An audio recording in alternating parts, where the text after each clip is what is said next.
We could get it right now. There's no reason to. It's entombed. That's President Trump describing roughly 625 kilograms of Iran's enriched uranium sitting somewhere inside Iranian territory right now. In his own words, so far under a mountain that even the country that just spent months bombing Iran doesn't feel the need to go dig it out. 625 kilograms, somewhere north of 1,300 pounds. Enough, by international inspectors' own accounting, for as many as 9 or 10 nuclear weapons if it were pushed the rest of the way to weapons grade. And here's the part that should stop you. Getting that last stretch from where it sits today to actual bomb-grade purity isn't some massive technical mountain left to climb. By one arms control estimate, it's something like 1% of the enrichment work Iran has already done. 99% of the hard part is already finished. So today we're laying out exactly what's confirmed about that stockpile, exactly what US intelligence itself says about whether Iran has tried to build more of it, and exactly how close Washington actually came to sending American troops in to physically take it. Sourced, step by step, not the exaggerated version bouncing around timelines this week. Quick note on where this is coming from before we start. Everything in this video traces back to named reporting, the International Atomic Energy Agency's own board documents, CNN's sourced exclusives on the Pentagon planning side, the Bulletin of the Atomic Scientist on the technical risk side, and public statements from Trump and his own Director of National Intelligence. Anywhere the picture is genuinely unclear, I'm going to tell you plainly that it's unclear, because with a story like this one, that distinction matters more than usual. Let's start with the number itself, because it's gotten muddled online, and it's worth being precise. In a report circulated on February 27th of this year, the IAEA's Board of Governors laid out Iran's last independently verified stockpile, 184.1 kilograms of uranium enriched up to 20%, and 440.9 kilograms enriched up to 60%. Add those together, and you land right around 625 kilograms, which is where that 600 plus figure actually comes from. That 60% portion specifically, the material closest to weapons grade, works out to almost exactly 970 pounds, roughly the weight of a small car. Here's the catch, and it's the single most important qualifier in this entire story. Those numbers are a snapshot from before the strikes. The IAEA itself says in plain language that since Iran withdrew access for international inspectors following the June 2025 US and Israeli strikes, the agency cannot provide any information on the current size, composition, or whereabouts of that stockpile. So when you hear Iran has 625 kilograms of enriched uranium, what's actually confirmed is Iran had that much, verified by inspectors, as of just before the bombing started. What's happened to it since, whether it's intact, split up, moved, or partially lost in the strikes themselves, is something literally nobody outside Iran's government can independently verify right now. That's not a minor technicality. It's the whole reason this story hasn't gone away. Now, does "we can't verify it" mean Iran has quietly been making more of it? According to the US government's own top intelligence official, no. Director of National Intelligence Tulsi Gabbard told the Senate Intelligence Committee in written testimony back in March that as a result of last year's strikes, Iran's nuclear enrichment program was obliterated, and that there have been no efforts since then to try to rebuild their enrichment capability. That's a fairly blunt assessment from the person whose entire job is synthesizing every intelligence stream the US has. So the working picture, according to Washington's own top spy chief, is that Iran isn't actively making new bomb-grade material. The problem was never really about new production. It's about what's already sitting there from before. Which brings us to the actual reason this story blew up again a few weeks ago. Because we can't verify it, but they're probably not adding to it, is not a stable place for any government to just sit indefinitely. And according to CNN's own reporting, Washington didn't sit still. On May 19th, according to a CNN exclusive published in June, General Dan Kane, the chairman of the Joint Chiefs of Staff, the single most senior uniformed officer in the entire US military, abruptly left a NATO meeting in Brussels and flew straight back across the Atlantic to US Central Command headquarters in Tampa, Florida, specifically to be briefed in person on a plan to send American ground troops into Iran to physically seize that uranium by force. Not a phone briefing, not something routed through normal channels.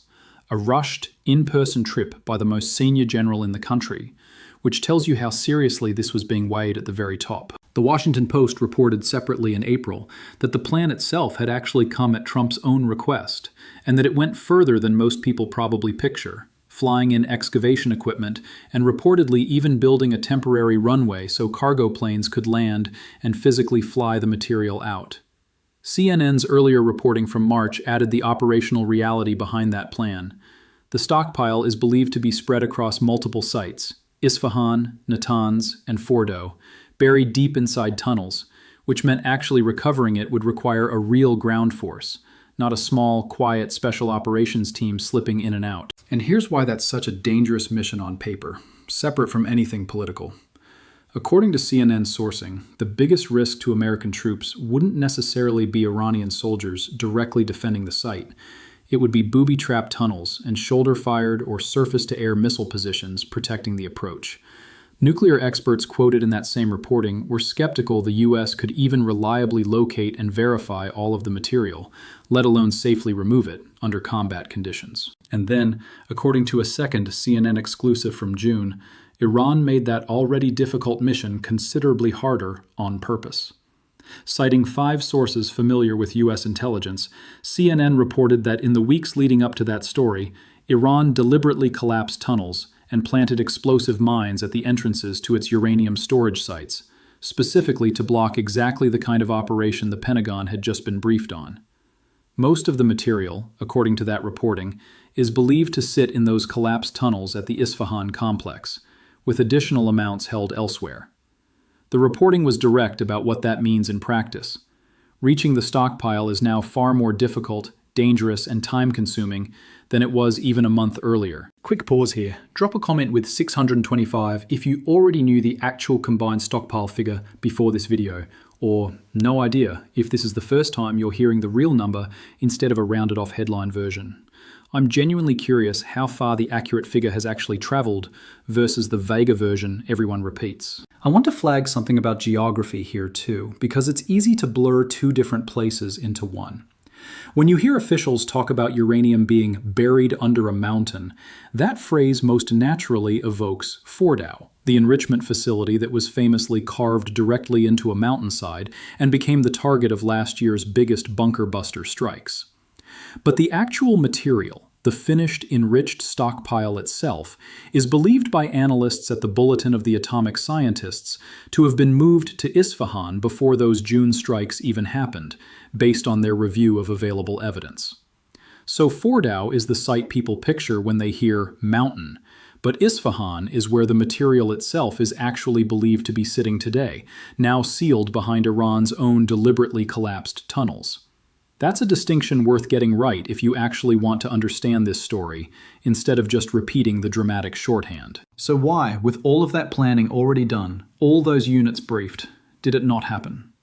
By Trump's own account, in comments reported by the Times of Israel, he ultimately rejected sending troops in, saying flatly that the material is entombed, and that there's no reason to go get it without a deal in place first. He's also separately said he doesn't even think about the stockpile because it's so deeply buried it's going to be very hard for anybody to reach. Put plainly, the mission that was fully planned, briefed at the highest level, and reportedly ready to go, got paused specifically because the man who'd have to give the final order looked at the casualty risk and the odds of actually locating everything cleanly, and decided the juice wasn't worth the squeeze, at least not yet, and not without Iran's cooperation. Let's talk about why that "without a deal" phrase actually matters, because it connects directly to where this stands right now, this week. On June 17th, Trump and Iranian President Masoud Pezeshkian remotely signed what's being called the Islamabad Memorandum. Trump himself signing it from Versailles during a dinner with French President Macron following the G7 summit. That memorandum set up a 60-day window for technical negotiations, specifically to resolve what happens to the uranium, with both sides agreeing on paper to what the text calls a minimum standard, downblending the material on site, under IAEA supervision, diluting it back down to something far below weapons usable purity. Trump's own public framing of it was blunter than the diplomatic language. He said the nuclear dust, his phrase, should either be immediately turned over to the United States to be brought home and destroyed, or, his stated preference, destroyed in place, in coordination with Iran. The gap that's never actually closed is that Trump wants the diluted material shipped out of the country entirely, while Iran has consistently signaled it wants to keep it, even in downblended form, inside its own borders. That 60-day clock did not survive to its finish line. In late June, the U.S. revoked the sanctions relief on Iranian oil sales that had been part of the incentive for signing in the first place. Trump then told reporters on the sidelines of the NATO summit that the ceasefire deal was, in his words, over. On July 7th, a second wave of U.S. strikes followed Iranian attacks on commercial vessels transiting the Strait of Hormuz, and by July 13th, day 26 of that 60-day window, Iran formally announced it was suspending its commitments under the memorandum entirely, pointing to the reimposed sanctions and continued American strikes as the reason. As of this week, Al Jazeera is reporting Iran describing the entire memorandum as suspended, in the middle of a stretch that's reportedly left more than 50 people dead from renewed U.S. strikes. One Washington-based think tank, the Foundation for Defense of Democracies, separately published an assessment on July 8th, alleging Iran had continued construction activity at a key nuclear site in violation of its status quo commitment under that same memorandum, worth noting as one organization's read on satellite evidence, not something I've seen independently confirmed elsewhere yet. So here's the honest shape of where this sits, and I want to flag clearly that this next part is my own read, not a reported fact. Washington is looking at essentially three options, and every single one of them comes with a real cost attached. Leave the material where it is, and you're leaving an unverified, unmonitored stockpile sufficient for the better part of 10 weapons sitting in a country the U.S. just spent months at war with zero independent inspectors able to confirm its condition. Negotiate its removal, and you run straight into the exact disagreement that just blew up the Islamabad memorandum, Iran wanting to keep even the diluted material in country, the U.S. wanting it gone entirely. Or go in and take it by force. And you're sending American troops into booby-trapped tunnels against a material that the Bulletin of the Atomic Scientists warns could release toxic hydrofluoric acid gas if its storage cylinders are breached during a chaotic operation. A real chemical hazard on top of the actual combat risk, according to François Diaz-Morin, the Bulletin's own nuclear affairs editor. None of those three options is clean. And I think that's exactly why the plan CNN reported on didn't get canceled outright, it got paused. Paused is a very different word than closed, because underneath the geopolitics, that toxic gas detail is a real physical danger, not just a talking point. If a cylinder of that material were ever breached, whether by an errant strike, a rushed transport, or a seizure operation gone wrong, the resulting gas doesn't check whether the person standing nearby is a U.S. soldier, an Iranian guard, or a civilian who happens to live near the site. That's not a hypothetical risk analysts are making up to sound dramatic. It's the specific, named concern coming directly from people whose entire profession is assessing nuclear risk, not from a defense hawk trying to justify one option over another. So let's separate what's actually confirmed here from what still genuinely isn't, because that's the responsible way to close a story with this many moving parts. Confirmed. The IAEA's last verified figures of 184.1 kilograms at 20% and 440.9 kilograms at 60% from before the June 2025 strikes. Confirmed. The U.S. Director of National Intelligence's own assessment that Iran hasn't tried to rebuild its enrichment capability since. Confirmed. CNN's sourced reporting on the Pentagon's ground seizure planning, General Kane's rushed Tampa briefing, and Trump's decision to pause rather than authorize it. Confirmed. Iran's deliberate collapsing of tunnels and mining of entrances around its storage sites. Confirmed. The June 17th memorandum and its collapse by mid-July. What's not confirmed?